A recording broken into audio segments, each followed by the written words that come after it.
Bonjour, nous allons commencer la leçon dédiée à la concentration molaire.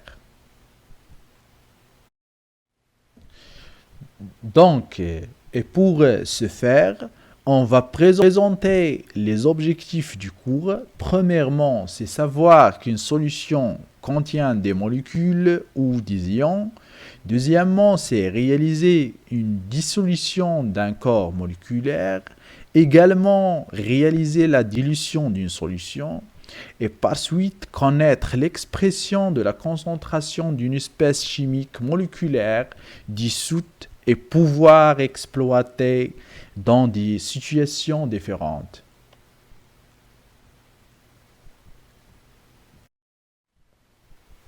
Et maintenant, on passe à souligner les prérequis concernant la notion de la dissolution et la dilution que vous avez déjà étudié au collège.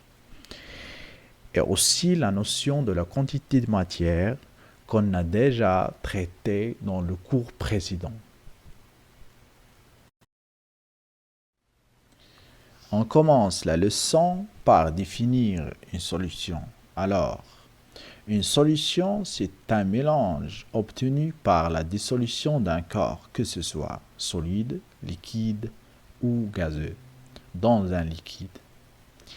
Et on appelle le corps dissous le soluté et le liquide le solvant, qui peut être par exemple l'eau, l'alcool, cyclohexane ou d'autres solvants. Et si le solvant est l'eau, la solution est appelée une solution aqueuse. Et comme un petit rappel, il y a une limite à la solubilité d'une espèce chimique dans un solvant. Si l'on dépasse cette limite, on obtient une solution saturée. Et comme l'indique la figure suivante, on prend dans un bécher qui contient de l'eau et le deuxième qui contient le soluté à dissoudre. Donc on ajoute de l'eau au deuxième bécher. Après agitation, on résulte à une solution aqueuse. Maintenant, on va étudier deux sortes de solutions aqueuses. La solution aqueuse ionique et moléculaire. Alors, lorsqu'on dissout une masse de sucre, saccharose, de formule C12H22O11, on obtient une solution aqueuse de sucre contenant des molécules. Donc, la solution est qualifiée de solution moléculaire. Et si on dissout une masse de sulfate de cuivre, c'est un composé ionique de formule CuSO4, on obtient une solution contenant des ions. Alors, la solution est qualifiée de solution ionique qui contient les ions qui sont les cations Cu2+, et les anions SO4 2-. Et dans ce cours, on s'intéresse seulement aux solutions moléculaires. Dans la deuxième partie, on va définir la notion de la concentration. Donc, la concentration molaire d'une espèce chimique en solution est égale à la quantité de matière de cette espèce présente dans un litre de solution. Elle est donnée par la relation suivante. C égale, c'est le quotient de la quantité de matière de l'élément X sur le volume V de la solution, c'est le volume total. Tel que Nx, c'est la quantité de matière de l'espèce chimique X en mol, V, c'est le volume de la solution en litres, et C, c'est la concentration molaire en mol par litre. Et on peut déterminer la concentration d'une espèce chimique X dissoute dans un volume V à partir de sa masse en utilisant la relation C égale à petit m sur grand M fois V. On obtient cette relation en utilisant la relation entre la concentration et la quantité de matière, telle que C égale à N sur V, et on remplace N par petit m sur grand M. On s'arrête là pour résoudre un exercice d'application. On dissout un comprimé contenant une masse M égale à 60 mg de l'acide ascorbique de formule C6H8O6 dans un verre d'eau de volume V égale à 200 ml. Première question, calculer la masse molaire de l'acide ascorbique. Deuxième question, c'est calculer la quantité de matière dissoute. Et enfin, calculer la concentration de la solution. On donne les masses molaires des atomes oxygène, carbone, hydrogène.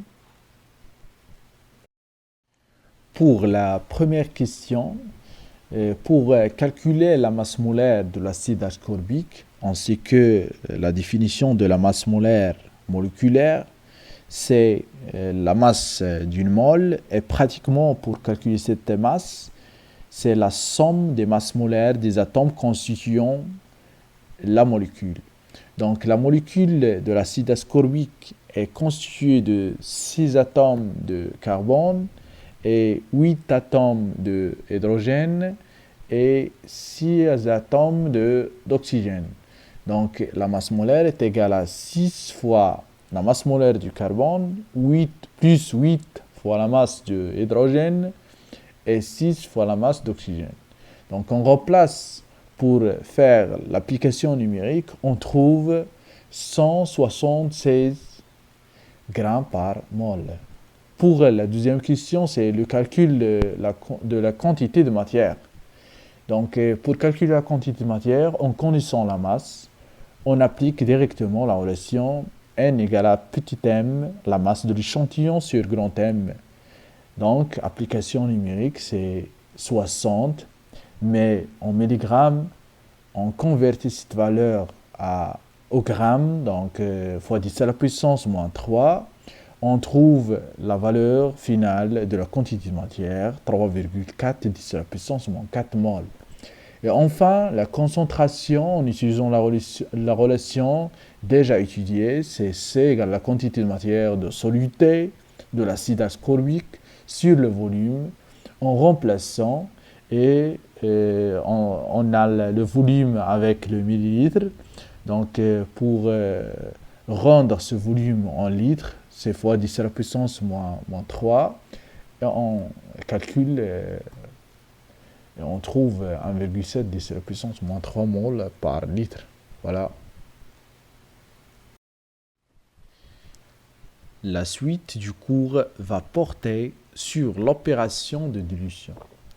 La dilution d'une solution aqueuse, c'est l'ajout de l'eau distillée à cette solution pour diminuer sa concentration molaire. Pour diluer une solution initiale, appelée aussi solution mère, on ajoute une quantité d'eau à un volume précis de la solution mère. La solution obtenue par dilution est appelée solution fille et aussi une solution diluée. Et lors de la dilution, il y a une conservation de la quantité de matière. 3.2.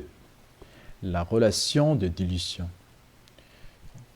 Généralement, la solution diluée est obtenue par addition d'un certain volume d'eau à la solution mère, soit CI, la concentration de la solution initiale, nommée aussi solution mère, et VI, son volume, et CF, la concentration de la solution finale, est appelée aussi solution fille, et VF, son volume, tel que VF égale à VI plus VO, V de l'eau ajoutée.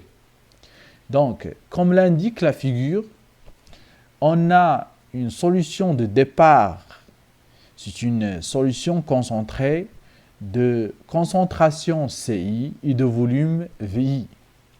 Et lorsqu'on ajoute de l'eau distillée pour diluer la solution de départ, on obtient une solution finale, une solution phi, solution diluée de concentration CF et de volume VF.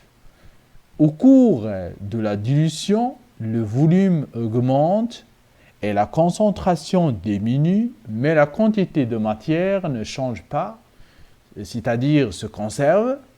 Donc, N initial égale à N final, ce qui implique, si on remplace N initial par CI fois VI, égale à CF fois VF.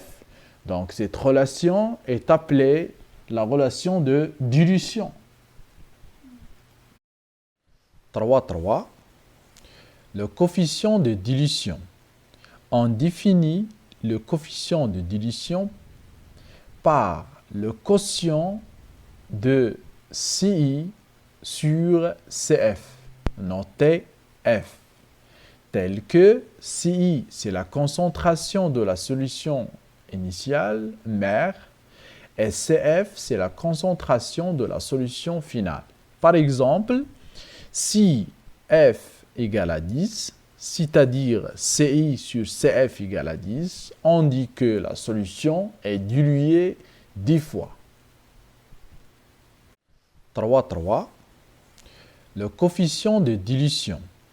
On définit le 3.4. Le mode opératoire, c'est-à-dire la préparation et la dilution d'une solution. Pour préparer et diluer une solution, on suit le protocole illustré dans la figure et on utilise le matériel suivant. Premièrement, une fiole selon le volume qu'on désire préparer, une pipette pour le prélèvement du volume initial lié à une poire à pipetter. Dans un premier lieu, on prélève un volume initial de la solution mère à l'aide d'une pipette. Par la suite, on introduit ce volume dans une fiole jaugée et on ajoute de l'eau distillée jusqu'au trait de jauge pour obtenir la solution diluée, avec une concentration C finale égale à C initial fois V initial sur VF. Finalement, pour évaluer les connaissances, on va résoudre l'exercice suivant. On dissout une masse M égale à 2,9 g de saccharose de formule C12H22O11 dans un volume d'eau V égale à 200 ml pour obtenir une solution aqueuse S0. Première question, citer le solvant et le soluté. Deuxième question, c'est calculer la masse molaire du saccharose, puis calculer la concentration de la solution S0. La deuxième partie, c'est la question 4. On prélève 10 ml de la solution S0 obtenue précédemment et on ajoute à cette solution 90 ml d'eau distillée pour obtenir une solution S1 de concentration C1 et de volume V1. La question 1, c'est quel est le nom de cette manipulation? 4.2. Calculer la concentration C1 et calculer le coefficient de dilution en connaissant les masses molaires des atomes oxygène, carbone et hydrogène. La correction de l'exercice. Concernant la première question, le solvant c'est l'eau, le soluté c'est le saccharose. Puis on passe à la deuxième question, c'est le calcul de la masse molaire moléculaire de la molécule de saccharose. En utilisant la définition, la masse molaire moléculaire c'est la masse d'une mole de molécules de cet élément. Et pratiquement, on peut calculer cette masse, c'est la somme des masses molaires atomiques des atomes constituant la molécule. Donc, d'après les données, on a la formule du saccharose, c'est C12H22O11. Donc, la masse molaire du saccharose égale à 12 fois la masse molaire atomique de l'atome du carbone, plus 22 fois la masse molaire atomique de l'atome d'hydrogène, plus 11 fois la masse molaire atomique de l'atome d'oxygène. L'application numérique conduit à trouver la valeur 342 grammes par mol. La troisième question demande de calculer la concentration. Tout simplement, c'est appliquer la relation entre la concentration et la quantité de matière, telle que C0 égale à la quantité de matière sur le volume. Et on remplace N, la quantité de matière, c'est la masse de l'échantillon sur la masse molaire. Donc, on trouve, après l'application numérique, c'est 4,23 10 à la puissance moins 2 mol par litre. Dans un second lieu, à la question 4, on ajoute de l'eau. Donc, l'opération, la manipulation, c'est la dilution. Dans la question 4.2, c'est calculer la concentration de C1.